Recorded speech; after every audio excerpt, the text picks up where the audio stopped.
This channel is supported by Truefire. Truefire is an online library of lessons from some of my favourite players. There's thousands of lessons on there. You can use the promo code JNC40 to get 40% off of any of their courses. I have a sort of nostalgic appreciation of J Rockett pedals in general because very early on, the very first sort of pedals that I got sent, I think it's got to have been J Rockett that sent them over. One of them was a Dude pedal. Now this is Dude version 1, very clean condition. And the other, sort of redid last year. I asked if I'd be able to demo this, and this is a sponsored video, but I did go and buy this one. That one's taken a knock. Let's see if this survived. Hopefully it has. The box did its job. HRM. Version 2. These pedals are very much in the same sort of vein. The Hot Rubber Monkey came out after the Dude. The Dude version 2, what they did was kind of make it a less aggressive volume. And then the Hot Rubber Monkey, basically a thing where Mr. Dumble, as he is now colloquially known, was essentially put a Marshall tone stack within the amp. And, you know, that would be an additional way the normal tone stack for the clean. The cascading gain didn't have its own control. That was the HRM thing.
Why I decided that I wanted to put them both in a video was because when I went to record at Peter Gabriel's studio with Mark Kelly from the band Marillion, there was a bit of a cool story that came along with this. Basically, during lockdown, I got a message on Facebook from a guy that said Mark Kelly, and he's like, I've been, you know, told I should check out some of your playing. Do you want to record an album?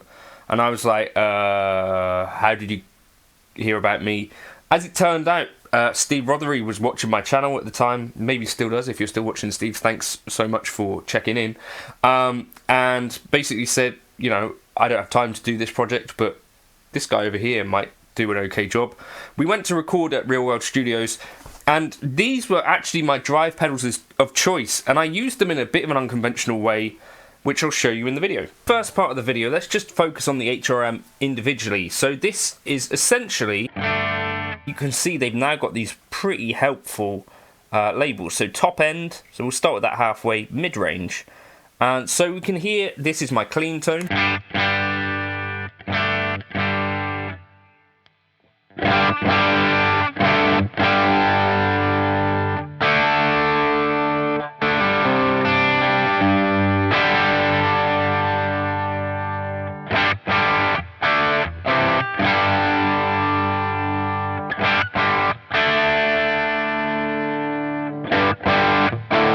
And this mid-range, I would say, is like low mids rather than the honkiness of like a tube screamer.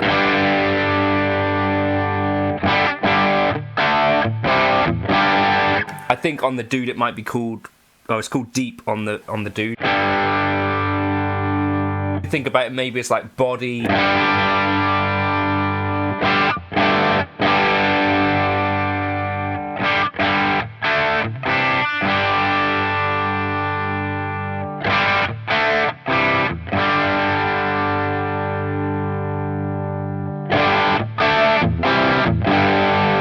Now, cool thing is that even with the gain down,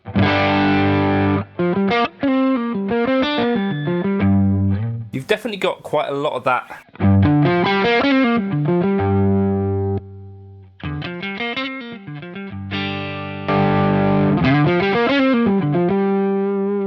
A lot of amp feel to it.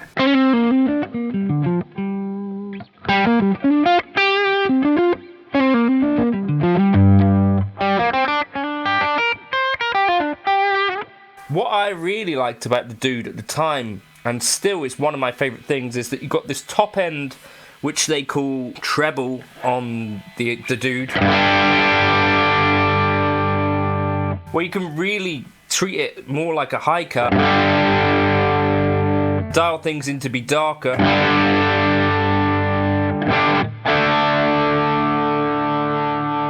brighter depending on what you're looking for and what amp you're into.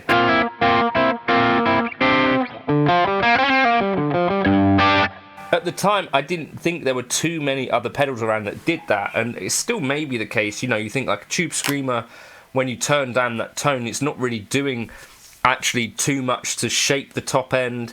Likewise, if you think about like a Boss DS1 or SD9s, Ibanez SD9s, the tone controls on some of these classic pedals are a little bit all over the place. What I really liked about the HRM was that it just does what you need, so as you turn the gain up,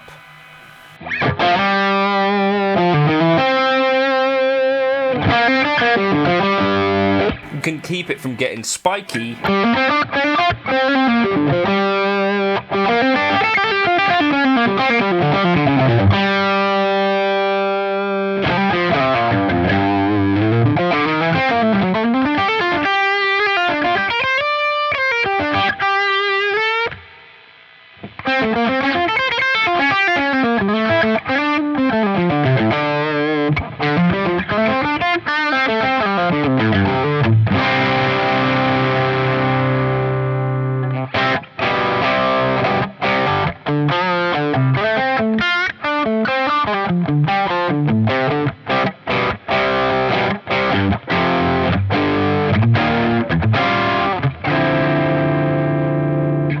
I think it really does excel as that sort of lead pedal for a smooth.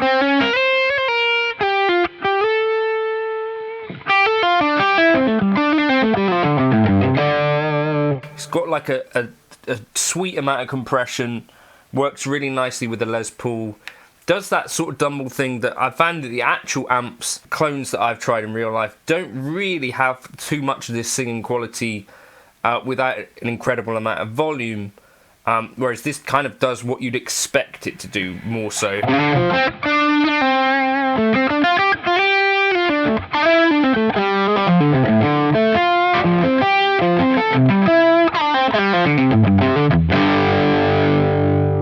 Now, the way I think I had it set up was that I had one set up for like a rhythm.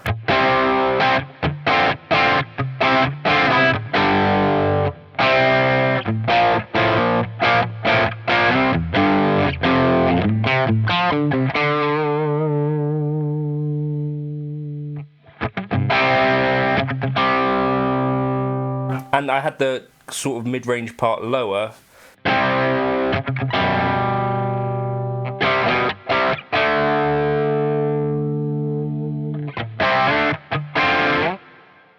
then I found was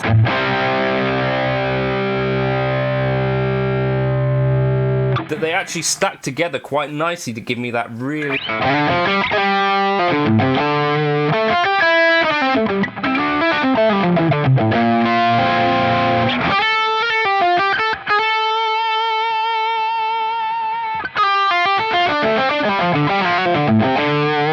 singing, sustaining thing. You know, I could really tweak these things so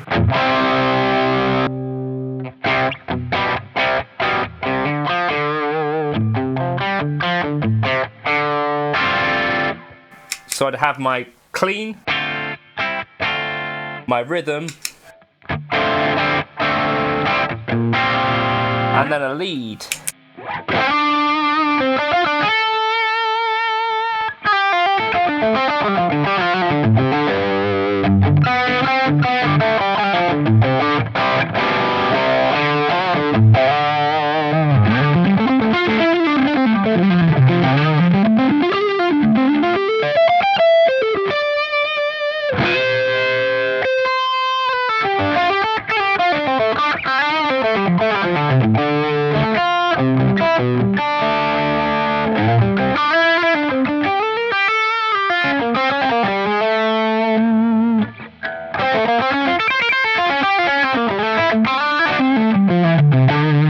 And that was how I would use both pedals.